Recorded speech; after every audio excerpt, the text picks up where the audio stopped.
창세기 43장 25절부터입니다. 그들이 거기서 음식을 먹겠다 함을 들었으므로 예문을 정돈하고 요셉이 정오에 오기를 기다리더니 요셉이 집으로 오매 그들이 집으로 들어가서 예물을 그에게 드리고 땅에 엎드려 절하니 요셉이 그들의 안부를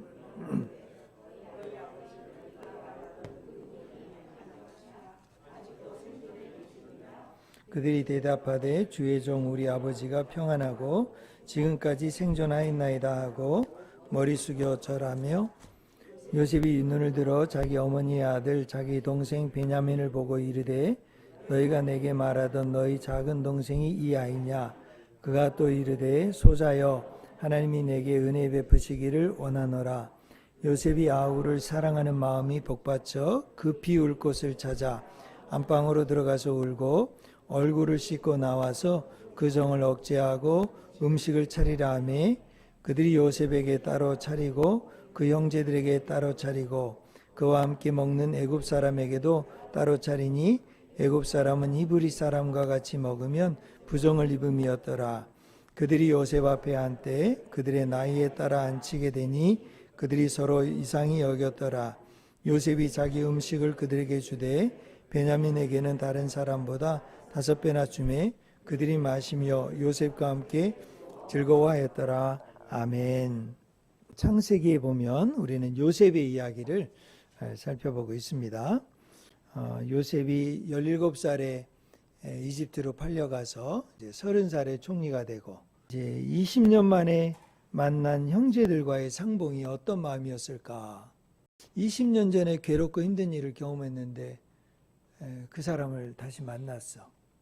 뭐 세월이 약이겠지. 세월이 지나가면 다 없어지고 편안해질까요? 어떨까요? 이렇게 마음이 상처나 아픔이나 괴로움이 이렇게 쉽게 털어질까? 세월이 지났다고 없어질까? 여러분 생각은 어떠세요? 그럼 요셉이 20년 동안 거쳤던 이 아픔과 상처가 어땠느냐?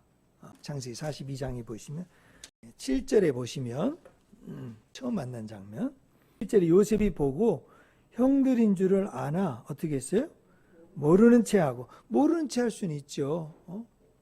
깜짝 놀랐으니까 순간적으로 피하고 모르는 채 할 수 있는데 그 다음에 이제 알고 어떻게 해요? 엄한 소리로 화났다는 거죠. 화났다는 거죠. 그러니까 요셉이 하나님 믿으니까 뭐 예수님 믿으니까 뭐 태연하게 그런 게 아니라는 거예요. 화나서 그래서 이제 어떻게 해요? 당장에 그 형제들 전부 다 감옥에 가두잖아요. 그래서 3일 동안 있게 해요. 그리고 너희들 10명이 왔는데 9명은 여기 잡혀 있고 한 놈은 가서 식량 가지고 와라. 그러잖아요. 그러니까 화난 거예요. 화난 거. 그러니까 안 줄 수는 없고 사러 왔으니까 안 줄 수는 없고 그러니까 한 명은 어때? 최소한 배려를 하는 거야. 너 한 놈만 가고 나머지는 다 안 돼. 이게 요셉의 마음이에요. 요셉. 여러분 하나님 믿는 사람이라고 예수 믿는 사람에게 너무 기대를 많이 하면 안 돼요. 우리가 어떻게 보면 너무 많은 기대를 해버려요. 서로가. 그러니까 너무 많이 기대하니까 너무 많이 상처를 받는 거예요. 너무 많이. 우리 마음은 약해요. 근데 이제 언제 요셉이 변하는 줄 아세요? 이게 이제 마음이 회복되는 과정이 굉장히 중요한 거예요. 언제 9명하고 한 명이 달라져. 그죠? 9명 붙잡아 두고 화나니까 한 명만 가! 이랬다가 생각해 보니까 어때요? 아유, 그게 아니다. 하는 전환점이 되는 게 42장 18절이 18절. 18절. 그 이야기를 하고 나서 그 다음에 그래 9명이 가고 1명이 남아라. 이렇게 바뀌어요. 18절에 보면 사흘 동안 옥에 가두었다가 사흘 만에 요셉이 마음이 조금 누그러졌어. 그러니까 여러분 요셉이 사흘 만에 누그러졌으면 여러분 가족이나 남편은 한 조금 믿음이 정말 좋으면 한 30일. 그리고 조금 교회에 좀 그래도 그냥 뭐 믿음은 좋진 않지만 그냥 보통이면 한 3년, 한 3개월 잡아, 3개월. 3개월. 그 다음에 좀 믿음이 없다 싶으면 한 3년은 잡으셔요, 3년. 지금 요셉이 3일 동안 이렇게 있다가 그 다음에 말해, 내가 하나님을 경외하는 사람이다. 내가 하나님 믿는 사람이야. 그러니까 하나님 믿는 사람이기 때문에 내가 너희들 좀 생명은 살아야 되지 않겠냐. 그러니까 너희들이 내 형제고 뭐 아버지가 계시고 이런 게 아니고 요셉의 마음속에서 아버지에 대해서 형제들에 대해서도 마음이 너무 괴로웠던 거예요. 그동안. 아무리 가까이 있지만 아무리가 형제고 자식이고 부모고 남편이고 아내고 이렇게 했지만 내가 그런 걸 봐서는 내가 생각 못 하는데 하나님 생각해서 그러니까 이제 이게 이 믿음 생활이에요. 이 믿음 생활. 그러니까 여러분 우리가 이렇게 마음이 치유되고 회복이 되는 과정의 첫 번째는 하나님을 생각할 때 그 마음이 조금 풀어지는 거예요. 하나님 생각할 때. 여러분 우리가 예수님 믿고 신앙생활하면서 살아가면서 우리 마음이 계속해서 세상의 악한 일을 보고 세상에서 생존하고 돈 벌고 세상에서 뭔가 친구들과 사귀고 해가는 게 어려서부터도 친구들 뭐 뭐든 나이든 친구들이 나를 좋아하거나 나를 위해서 친구가 있는 게 아니에요. 다 친구들은 자기를 위해서 있는 거야. 내가 자기를 위해서 있는 것처럼. 알죠? 친구들이 나를 위해서 놀아주는 친구는 없어요. 다 자기가 놀기 위해서 노는 거지. 어른들도 뭐 직장을 위해서 뭐 나라를 위해서 뭐 무한 책임으로 뭐 봉사하고 일하겠다? 그런 사람은 없어요. 그냥 자기가 지금 살기 위해서 자기가 지금 잘 되기 위해서 그렇게 하는 거예요. 그게 사람이에요. 그게 사람. 그게 인간이에요. 그러니까 공부 잘하고 뭐 이렇게 되는 것도 뭐 주님의 나라와 영광을 아니라니까요. 그러니까 솔직하게 잘 봐야 돼요. 잘 봐야 돼요. 그러면 이런 걸 보면 약한 세상에 그렇게 하다 보니까 자기를 지켜야 되고 자기를 보호해야 되고 자기의 감정과 생각 그러니까 지키려고 계속 자기 것을 이렇게 하다 보니까 마음이 어떻게 되죠? 딱딱해지고 완고해지고 고집스러워지고 힘들어지는 거죠. 거기다가 살면서 아픔과 상처를 경험하게 되고 그러면은 마음은 더 힘들어지는 거죠. 그래서 점점 딱딱해지고 고집스러워 완고해. 그러니까 점점 여유가 있어지고 좀 이렇게 살면 살수록 평안해지고 뭐 이런 게 아니라 점점 말은 그렇게 작아해 나가지만 속으로는 점점 좁아지는 거예요. 점점. 네, 그런 삶을 살아가면서 어떻게 우리 마음이 부드러워지고 평안해지는가? 마음이 어떻게 치유되고 회복되는가? 거기는 하나님을 믿는 믿음, 하나님을 경외합니다. 그 말은 뭡니까? 하나님 사랑을 받습니다. 이런 하나님 사랑을 받. 내가 야곱한테도 아버지한테도 버림받았고 형제들한테도 버림받았고 다 버림받았고 세상에서 감옥이든지 어디든지 가보면 전부 나를 이방인으로 따돌리고 종으로 부리고 어찌하든지 나를 이용해서 뭔가 해보려고 다 사람들이 하는 그런 세상에서 내가 살았는데 그래도 내 마음이 부드럽고 온유함을 갖고 생명을 사랑하는 마음을 갖게 된 것은 하나님 믿기 때문입니다. 하나님이 나를 사랑해 주셨다는 것을 알기 때문입니다.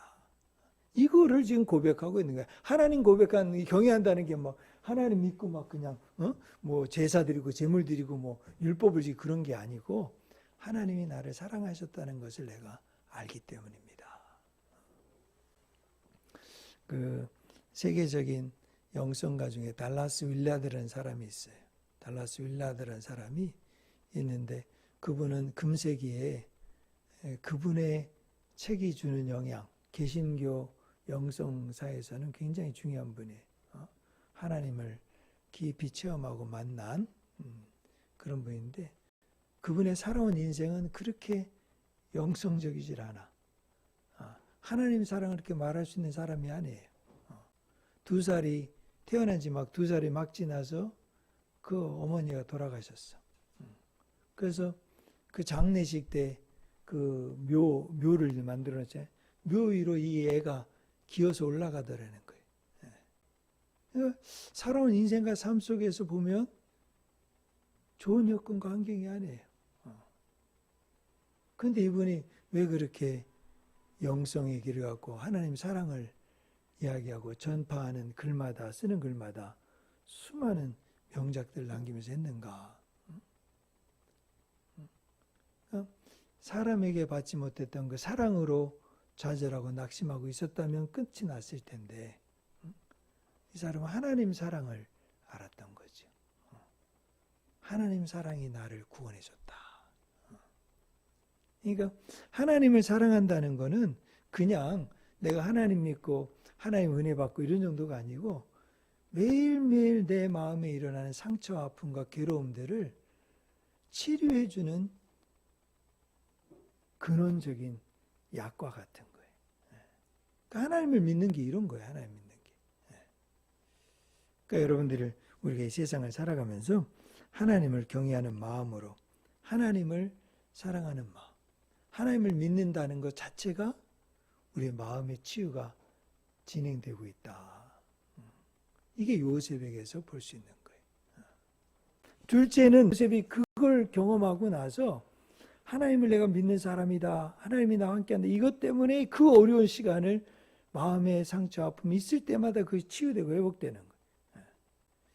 그걸로 견뎌서 이걸 경험한 다음에 어떻게 그때 처음 와가지고 형제들 앞에서 눈물을 흘려. 그전에는 눈물을 안 흘려요. 눈물을 흘린다는 것은 마음이 살아있다는 거예요. 정서적인 활동이 이루어지고 있다는 거예요. 마음이 괴롭고 아픈데 눈물이 안 나와. 이거는 지금 마음이 하나님의 치료 회복을 지금 맛보지 못하고 있는 거예요. 못하고 있는 거예요. 하나님을 알고 하나님의 사랑을 알고 그 사랑이 내 마음속에 계속 있으면 내 마음에 흐르는 눈물이 있어요. 꼭 겉으로 흐르는 눈물이 아니어도 돼요. 마음에 흐르는 눈물. 그 세상에서는 그 마음에 흐르는 눈물을 술잔에 비유해서 이야기를 많이 하잖아요. 여러분, 우리가 겉으로 눈물을 흘려서 다 말은 못하지만 마음에 흐르는 눈물이 있어요. 그러니까 여러분, 마음속에 흐르는 눈물이 있다는 것은 그분 마음속에서 하나님이 살아계시다는 거고 세상 속에 있는 사람들과 하나님을 전혀 모르는 사람들이 만약에 그런 마음에 흐르는 눈물이 있다면 하나님의 보편적인 자연적인 은혜 속에서 양심이 살아있다는 거예요. 그건 굉장히 중요한 거예요. 그런데 죄 가운데 있고 악한 심령에 사단 마귀에 붙잡혀 있으면 죄 짓고도 살인죄를 짓고도 눈물이 없어요. 마음엔 후회가 양심이 없어요. 이게 완고해지고 완악해진 마음이죠. 그러니까 그래서 이제 요셉이 그 형들을 만나고 가서 울어요.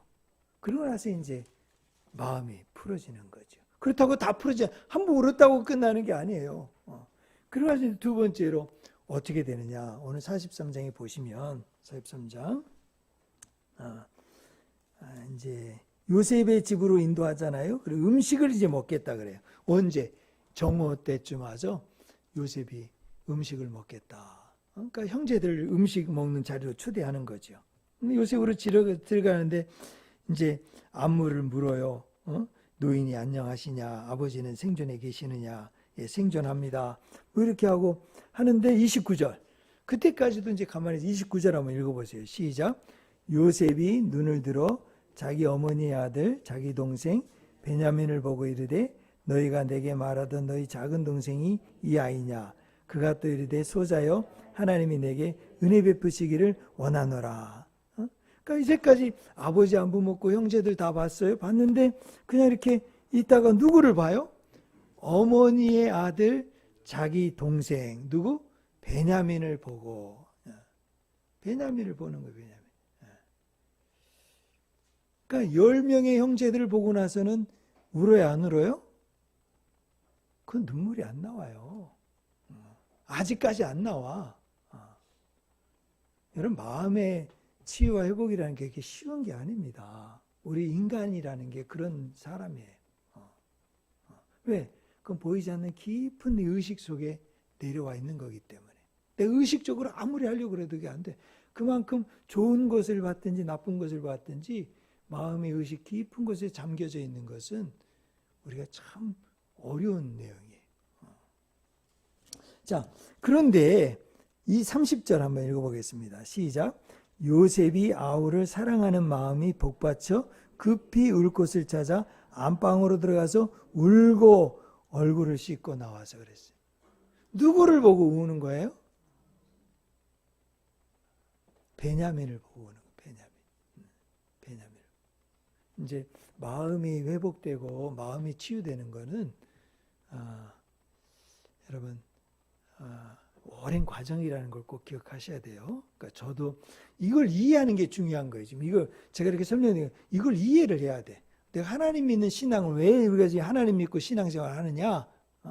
그거는 내 인생이 오랜 죄 가운데 있는 이 마음이 하나님이 이미 십자가에서 다 치료하시고 깨끗이 제사하셨다. 이걸로 끝난 게 아니고 그건 죄는 다 끝났는데 내 마음은 그렇게 온전히 깨끗이 회복되지 않는다는 거예요. 이거를 계속해서 치유. 그 이제 두 번째로 결정적으로 단서 요셉의 마음이 조금 회복이 되는 힘을 얻는 건 뭐예요? 자기가 사랑하는 사람을 만나면 치유와 회복이 빨리 이루어져요. 사랑하는 사람을 만나. 그러니까 여러분이 만약에 막 피곤하고 힘든데 내 사랑하는 딸을 집에 가서 만나. 아마 그런 경험이 있으실 거예요. 내 사랑하는 아들을 집에 가서 만나. 내 사랑하는 아내를 만나. 남편을 만나. 그럼 어떻게 해요? 직장에서, 일터에서, 세상에서 경험했던 아픔과 괴로움과 힘든 것들이 급속도로 마치 비타민 C, 만 cc를 먹는 것처럼 급속도로 막 회복이 된다는 거죠. 그럼 그게 끝이 아니에요. 그렇다고 다 끝난 건 아니에요. 그러나 사랑하는 사람을 만나는 게 그렇게 힘이 되는 거예요. 베냐민을 봤기 때문에 요셉의 마음이 급속도로 회복이 되는 거예요. 그래서 여러분 이 가정교회 자꾸 제가 이야기를 하니까 가정에서 예배드린다, 뭐 가정에서 뭐 구원한다, 가정 자꾸 이런 이야기 하니까 뭐 이렇게 하는데 사실 가정교회 핵심은 뭐예요? 가정이 행복해야 된다는 거죠. 가정이 서로를 보고서 치료가 되고 회복이 돼야 된다. 여러분 어느 누굴 만나도 회복이 안 돼요. 그런데 사랑하는 사람. 우리 자녀들이 세상에서 힘들고 지치고 공부하고 다 어렵게 와요. 오면 어디 와서 치유되고 회복이 돼야 돼. 가정에서. 엄마가, 아빠가. 그걸 경험하지 못하면 어떻게 해요? 술집으로 가는 거죠. 술로 가고, 담배로 가고, 춤으로 가고, 세상 놀이로 가고, 계속 밖으로 돌아다니는 거죠. 여러분, 가정교회라는 것은 안식과 위로와 힘과 평안, 샬롬을 주는 것이 여러분 가정이라는 것이 가정. 그렇게 돼야 된다는 거죠. 형제 사랑의 힘이 이렇게 큰 겁니다. 자기가 사랑하는 사람. 그러니까 여러분 우리 교회를 다녀도 내가 사랑하는 사람이 있다. 여러분 지금 미션 교회를 다니든지 안 다니든지 주무르든지 주무르들이지 않든지 내가 사랑하는 분이 계시다. 참 사랑스러운 분이 있다. 참 저분 믿음이 사랑스럽다. 저분 믿음이 참 존귀하다. 그런 사람이 자꾸 많아질수록 모이는 게 더 즐겁고 행복한 거예요. 자꾸 모여라 안 모이는데 막 불러대고 뭐 이렇게 하면 모일 때마다 힘들지. 볼 때마다 괴로운 거예요.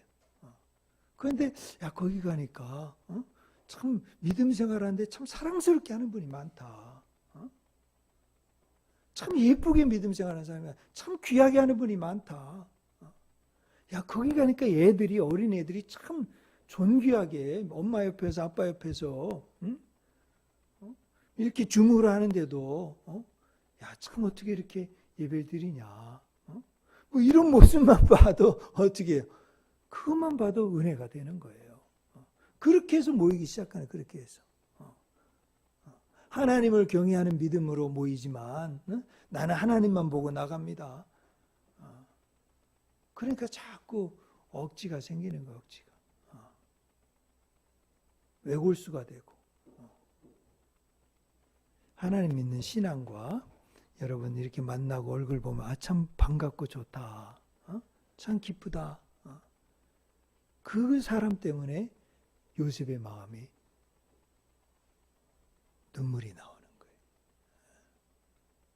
여러분, 다른 사람의 눈물을 나오게 하는 방법이 두 가지예요. 엄청나게 고생을 시켜. 여러분, 고생을 엄청 시키고 엄청나게 힘들게 해요. 그러면 여러분 아내들 눈물이 마르지 않게 할 거예요. 근데 또 한 사람은 그 눈물이 감동의 눈물이 있어. 감동의 눈물.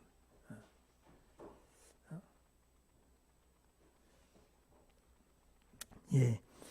그게 요셉의 지금 힘이에요. 그래서 마음이 회복되는 힘은 바로 사랑하는 사람을 만날 때. 자, 그 다음에 이제 셋째는 어떻게 됩니까? 이제 이렇게 나서 만나고 돌아와서 이제 어떻게 해요? 그렇게 해서 하는 이야기가 음식을 차리라.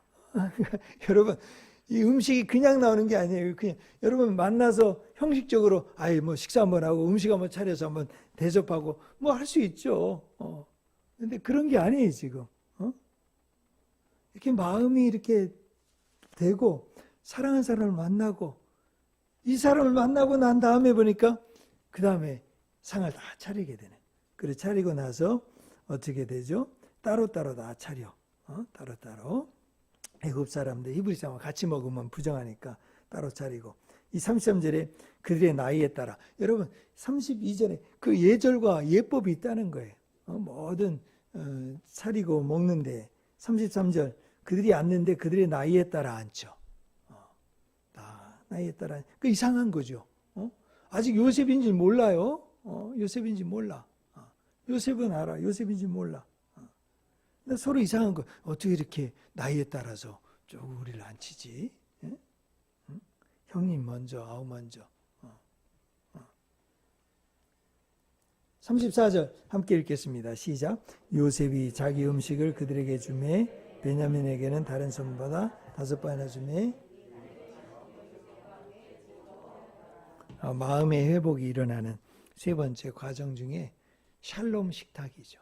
식탁 먹고 마시는 즐거움이 있는 거죠.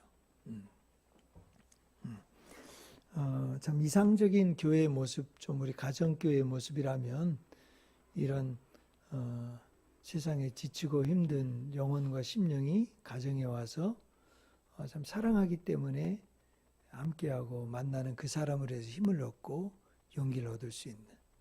그러니까 그게 어떤 존재의 기쁨이죠. 그 보는 것 자체로 기쁘고 집에 오는 것 자체가 행복하고 뭐 이런 모습이라고 하면 이런 게 이상적인 우리 교회 모습이라고 하면 이제 그것을 위해서 환대하는 사람이 있고 대접하는 사람이 있는 거죠. 식탁을 차려야 되죠. 차려야 돼. 식탁을 차려. 먹고 마시는 게 있어요. 먹고 마시는 게. 그래서 마음이 회복되려면 일단 또 잘 먹어야 돼요. 잘 먹어야 돼. 한 상에 둘러앉아서 먹고 마시는 이 모습이 바로 마음이 회복되어지는 과정이에요. 여러분 잘 먹고 마시는 거는 나가서 먹을 수도 있고 또 배달해서 먹을 수도 있고 또 여러분 좋은 반찬 가게를 아는 것도 실력이에요. 그래서 좋은 걸 주문해서 먹는 것도 필요하고 하지만 그런 걸 어쨌든 다 가져오더라도 여러분 어떤 방식으로든지 가져오는 건 저는 괜찮다고 봐요. 그러나 차리는 마음만큼은 샬롬의 식탁을 잘 준비해야 돼. 그거는 여성들 주부가 하라는 이야기가 아닙니다. 남성도 할 수 있어요. 여성도 할 수 있어요. 누구나 할 수 있어요. 자녀들도 같이 챙길 수 있어요. 돌아가면서 할 수 있어요. 아침은 아빠, 점심은 엄마, 저녁은 엄마.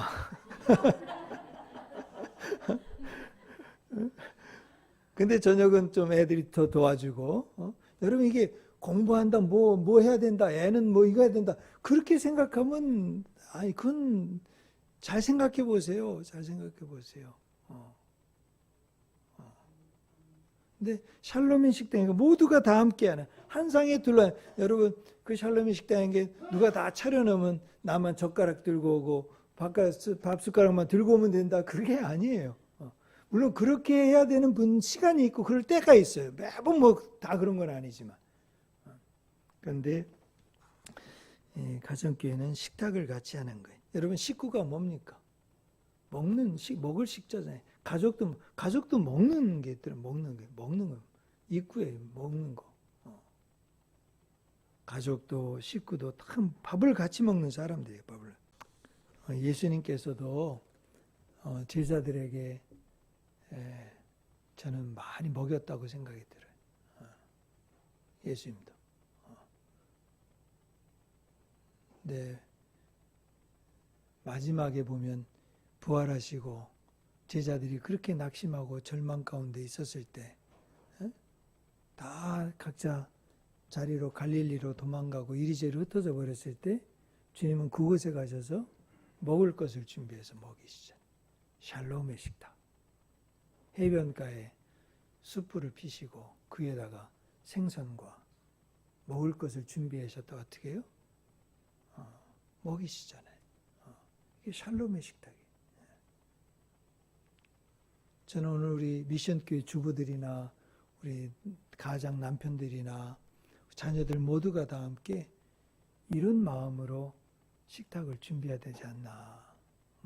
이게 바로 샬롬의 식탁이다. 그러니까 교회에서 하는 것만 막 와서 막 이거저거 막 하지 말고 집에서 더 정성스럽고 더 아름답고 더 복되게. 왜냐하면 여러분 나가서 아이들이 공부하고 직장에서 일하고 여러분들이 수고하고 애쓰려면 특히 여성들이 같이 또 일하고 하는 분들이 많잖아요. 그럼 어떻게 남성들이 그걸 차리고 준비해주고 같이 먹고 결국은 남자든 여자든 밥심으로 사는 게 밥심으로. 뭐 기도하고만 앉아서 사는 게 아니에요. 그래서 여러분 마음이 치유되면 회복되려면 누군가 나에게 차려준 밥을 한 끼 먹으면 힘이 난다는 거죠. 그래서 남편이 정성스럽게 차려준 밥을 아내가 먹으면 얼마나 힘이 나겠어요. 또 아내가 차려준 밥을 정성스럽게 차려준 밥을 자녀들이 먹으면 얼마나 힘이 나겠어요. 그 힘으로 살아가는 거죠. 그 힘으로. 천국에서도 비유할 때가 천국 잔치라고 그러잖아요. 잔치. 그 샬롬의 식탁이 일어나는 거예요. 수고하고 지친 이 세상을 살다가 70년, 80년, 100년 참 수고하고 힘쓰고 애쓰다가 참 세상에서 사는 것도 힘든데 교회에서 섬기고 주야로 섬기고 애쓰다가 주님의 나라에 들어온 여러분들을 향해서 우리 하나님이 예비하신 것은 천국 잔치예요. 천국 잔치. 그 자리에서 하나님이 배설해 준 수많은 그 잔치에 수고했다. 이곳에서 함께 먹고 마시자. 그곳에서 샬롬 평안을 누리게 되는 거죠. 좀 우리에게 적용해 본다면 여러분 누군가 대접을 받기보다는 대접하기를 즐거워하고 누구가 나의 친구가 되어주기를 바라보기보다는 내가 그의 친구가 되어주고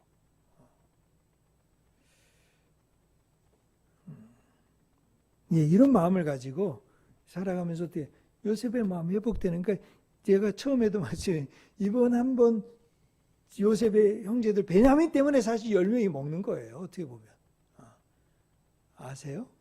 여러분 누군가 한 사람이 베냐민이 있었기 때문에 지금 이게 이런 분위기가 되는 거야. 감사한 일이죠. 근데 이제 여기서 요셉의 마음이 다 풀어진 게 아니라는 거예요. 그죠? 그러니까 여러분 우리 마음의 회복이라는 거는 은혜 받았다. 뭐 오늘 내가 말씀으로 살았다. 내가 오늘 예수 믿고 뭐 밥 한 끼 잘 먹였다. 그런다고 해결되는 게 아니라는 거예요. 아셨죠? 오늘 점심 한 끼 과하게 잘 먹었다고 모든 게 다 해결되는 그런 걸 이제 그거는 진정한 샬롬의 식탁이 아니라 한 방으로 때우려고 하는 식탁이 돼요. 한 끼를 그런 걸로 자꾸 쓰면 안 돼요. 진실성이 있는 진심이 담겨져 있는 식탁의 교제가 일어날 때 그것은 진정으로 하나님의 평화가 이루어진다. 마음의 회복이 이루어진다. 여러분 삶의 모든 환경과 상황에 맞게 잘 적용해 가시기를 주의 이름으로 축복합니다.